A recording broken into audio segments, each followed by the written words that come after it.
I just wanted to make a quick video on Connor Gallagher to Tottenham. I know that a lot of Tottenham fans aren't keen on this signing, but I'm just going to show you why he is going to be super important for them. So as you can see now, I'm showing you what Bentancur is good for. In possession, he is one of the best sixes in the Premier League.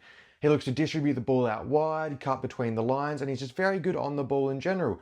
As you can see, he can cut the passes through the midfield all the way to Richarlison, get it out wide to Tell or in any of the wingers starting. And most importantly, he just has the ability to cut between the lines. But I think one of the best areas of his game is, as we can see here, when he's being pressed, he has the composure to turn around and play a pass or to dribble past his defenders because he's one of the most technically brilliant players in the league. He's able to navigate between tight spaces and also play passes through tight spaces. So if you're a ball dominant or ball heavy team, you definitely want Bentancur in your pivot over someone like Connor Gallagher. Now, where the problem lies is that Tottenham are not a ball-dominating team right now. They're a team that is getting punished.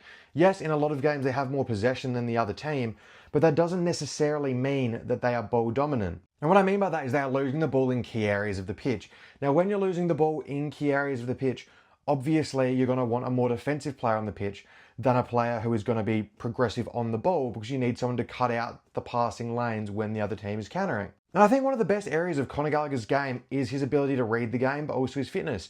He's probably one of the fittest players I've seen play in the Premier League. You know, he's an out and out, undoubtable box-to-box player. He'll get up and back quicker than probably most other players in the Premier League.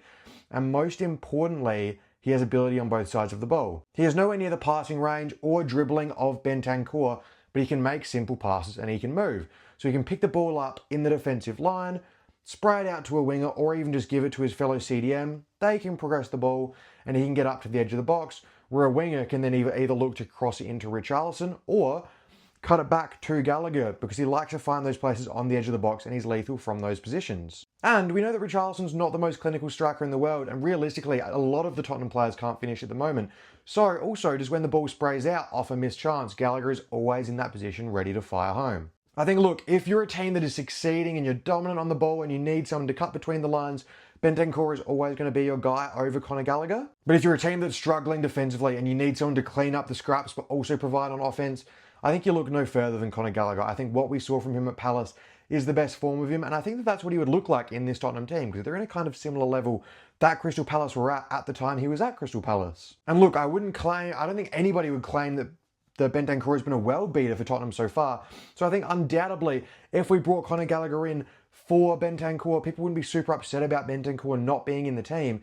And I think the ideal partner for him would be Palhinha, someone who's assured and also a defensive midfielder. So I understand we're playing two defensive midfielders, but Connor Gallagher's kind of a mix between a 6 and an 8. He does get forward quite a lot, and you're just going to have so much more stability. And that was the best part about the Brentford teams that Thomas Frank was coaching, is they had stability and they were hard to beat. They didn't score every game, but their defense was unbelievable. And I think Connor Gallagher is going to add that in a way that Bentancur never could. And you never know, if they keep Thomas Frank in charge and they're able to kind of find their rhythm, then in those situations, you bring Bentancur back in for a player like Gallagher and you use Gallagher as a second half sub. Once you've got the lead, you bring him on, you're 1-0 up, you're 2-0 up, you see out a game. Or even if you want to stay super defensive, it's 0-0 at half time.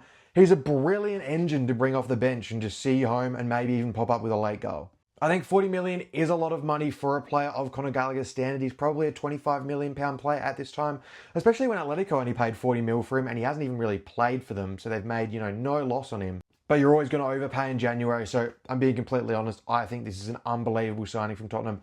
As January signings go, you can't get much of a better player. They've overpaid a little bit, but that's just what happens in the January transfer window. But let me know what you think in the comments. Is Connor Gallagher a good signing for Tottenham, or is he just going to be another wasted player?